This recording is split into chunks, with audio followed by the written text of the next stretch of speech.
ये कहानी है शीला और उसके बेटे राजू की, जो मुंबई की एक चौल में रहते थे। कई साल पहले हुए हादसे में शीला ने अपने पति राजेश को हमेशा के लिए खो दिया था। शीला लोगों के घरों में काम करके और थोड़ा बहुत सिलाई का काम करके अपना और राजू का पेट पाल रही थी। राजू भले ही उम्र में छोटा था, लेकिन बहुत समझदार था। वो हमेशा अपनी मां की मदद करने की कोशिश करता। एक दिन थकी हारी शीला जैसे ही बिस्तर पर लेटी तो उसने महसूस किया कि दो छोटे छोटे हाथ उसके पैर दबा रहे हैं।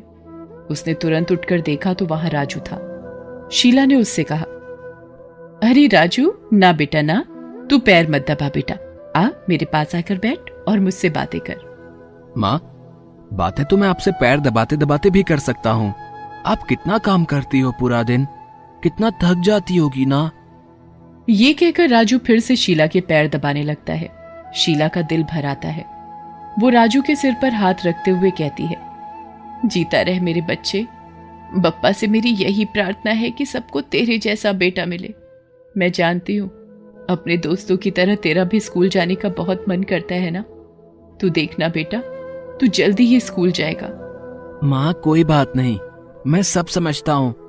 और माँ, मैंने सुना है कि वो जो किशन भैया है ना, राधा काकी के बेटे, वो रोज शाम को चौल के कई बच्चों को पढ़ाते हैं, वो भी बिना कोई फीस लिए।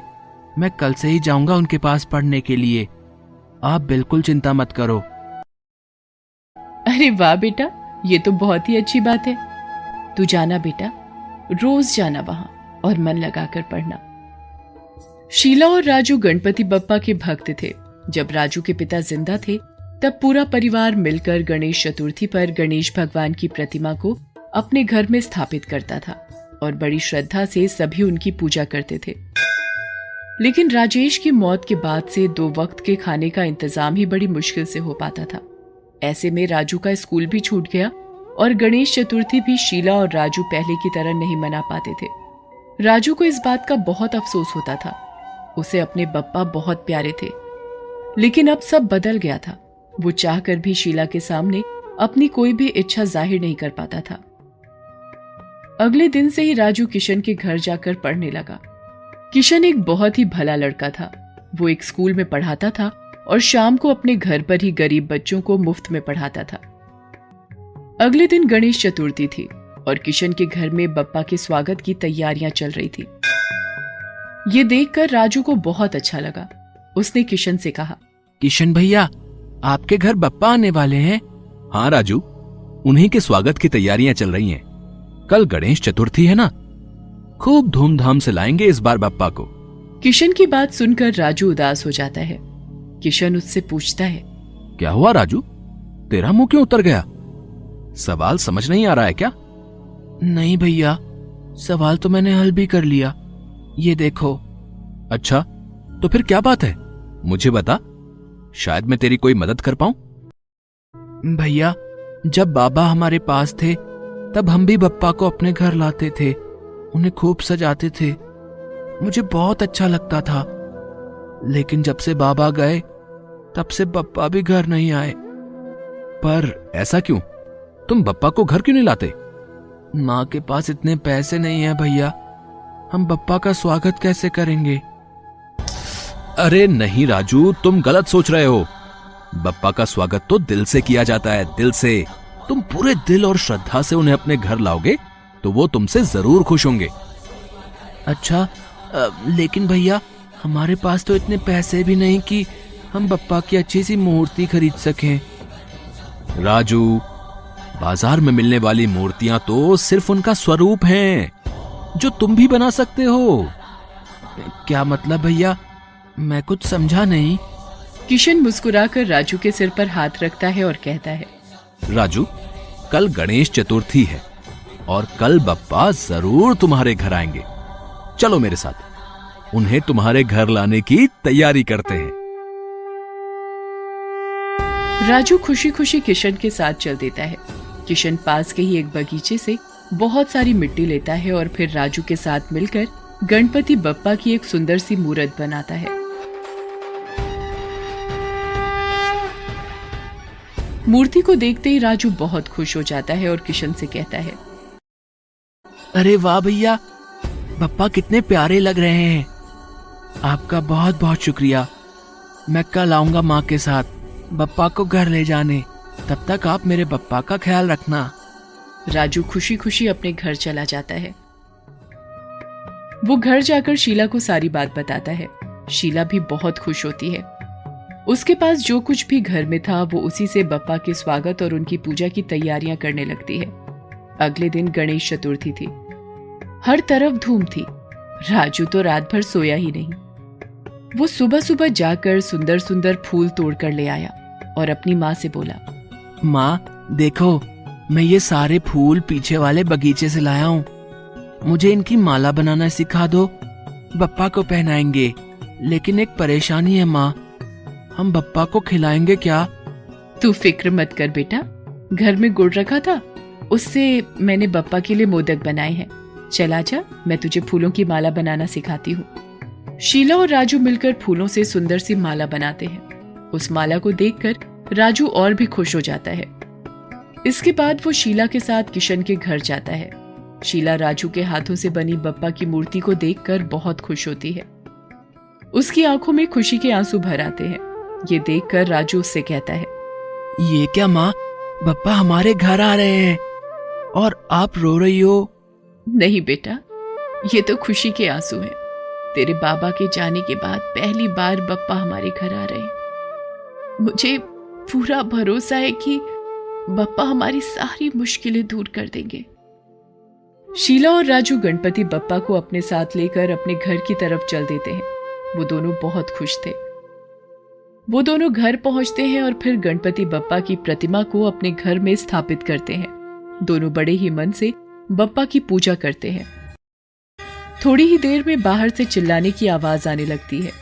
वो चौल का मालिक था जो शीला से अपने कमरे का किराया मांगने आया था। वो व्यवहार का बहुत ही बुरा था। शीला 2 महीनों से उसे किराया नहीं दे पाई थी। इसी बात को लेकर वो घर के बाहर खड़ा बातें सुनाए जा रहा था। ये देखो, जेब में ढेला नहीं है इन माँ बेटे के पास और चले हैं बप्पा को घर लाने। आज तो ठान के आया हूँ, अपना किराया लेकर ही जाऊंगा। हाँ, वरना इन फकीरों को आज अपने घर से बाहर निकाल के फेंकूंगा मैं। हाँ। शीला घर से बाहर आती है और उससे कहती है, सेठ जी, मैंने कहा तो था इस महीने की पगार मिलते ही पूरा किराया दे दूंगी। हाँ हाँ, सुन रहा हूँ तुम्हारी बकवास। हाँ, पैसे दे दोगी, पर कहाँ से दोगी? सब जानता हूँ मैं, तुम्हारी औकात ही नहीं है यहाँ रहने की। या तो मेरे पैसे दे दो अभी के अभी, या फिर निकलो बाहर। कैसी बातें कर रहे हो सेठ जी? आज बप्पा घर आए हैं, ऐसा मत करो हमारे साथ। मैं बोल रही हूँ ना, कुछ दिन रुक जाओ, मैं दे दूंगी किराया। काशीलाल शीला की एक नहीं सुनता। वो तो अड़ा हुआ था।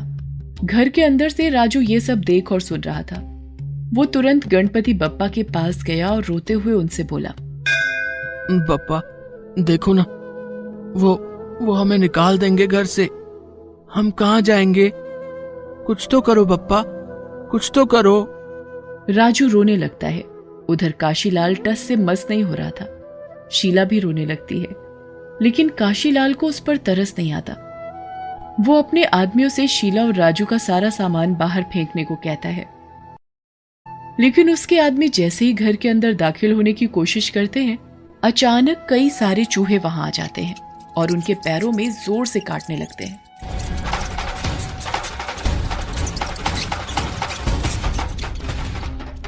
ये देखकर सब हैरान रह जाते हैं। फिर काशीलाल खुद अंदर जाने की कोशिश करता है, लेकिन वो चूहे काशीलाल को भी अंदर नहीं जाने देते। वो चूहों को भगाने की बहुत कोशिश करता है, लेकिन ऐसा कर नहीं पाता। ऐसा लग रहा था जैसे वो सारे चूहे शीला और राजू की मदद के लिए ही वहां आए थे। हर कोई ये नजारा देखकर हैरान था। काशीलाल थोड़ी देर में हार मान लेता है और शीला से कहता है, ठीक है, आज तरस खा रहा हूँ तुम लोगों पर। हाँ, पर कान खोलकर सुन लो तुम। 4 दिनों का वक्त है तुम्हारे पास, 4 दिनों का। मेरा किराया नहीं दिया तो कोई भी नहीं रोक पाएगा मुझे। हाँ, चलो रे। काशीलाल वहां से चला जाता है। शीला को समझ आ गया था कि ये सब बप्पा की लीला है। वो घर के अंदर जाती है। राजू अब भी बप्पा के सामने हाथ जोड़े बैठा था। वो राजू के सिर पर हाथ रखती है और उससे कहती है, अब सब ठीक है बेटा, बप्पा ने सब ठीक कर दिया। राजू अपनी मां के गले लग जाता है। इतने में एक महिला घर के अंदर आती है। शीला उसे देखकर चौंक जाती है और उससे कहती है, अरे मेम साहब, आप और यहां? शीला, तुम्हें ये पैसे देने थे, तुम्हारी तनख्वाह है। वो दरअसल हमें कुछ महीनों के लिए शहर के बाहर जाना पड़ रहा है, तो सोचा जाने से पहले तुम्हें तुम्हारे पैसे भी देते जाऊं। अच्छा, मतलब मेम साहब आप काम? तुम परेशान मत हो शीला, मैं जानती हूँ कि तुम्हारे लिए काम कितना जरूरी है। मैंने तुम्हें बताया था ना कि मेरी एक दोस्त के बारे में जिसका गारमेंट बिजनेस है। मैंने तुम्हारे सिले हुए कपड़े उसे दिखाए, उसे बहुत पसंद आया तुम्हारा काम। वो तुम्हें नौकरी पर रखना चाहती है। ये लो उसका पता, कल ही जाकर मिल लेना, ठीक है? बहुत बहुत शुक्रिया मेम साहब, आपने बहुत बड़ा एहसान किया है मुझ पर। अरे नहीं नहीं, ये तो तुम्हारी मेहनत ही है। चलो अब मैं चलती हूँ, अपना ख्याल रखना। मालिनी के जाते ही शीला और राजू गणपति बप्पा को प्रणाम करते हैं। वो समझ गए थे कि मुसीबत की इस घड़ी में बप्पा ने ही उनकी मदद की है। अब सब ठीक हो गया था। राजू भी बहुत खुश था। उसके बप्पा जो उसके पास थे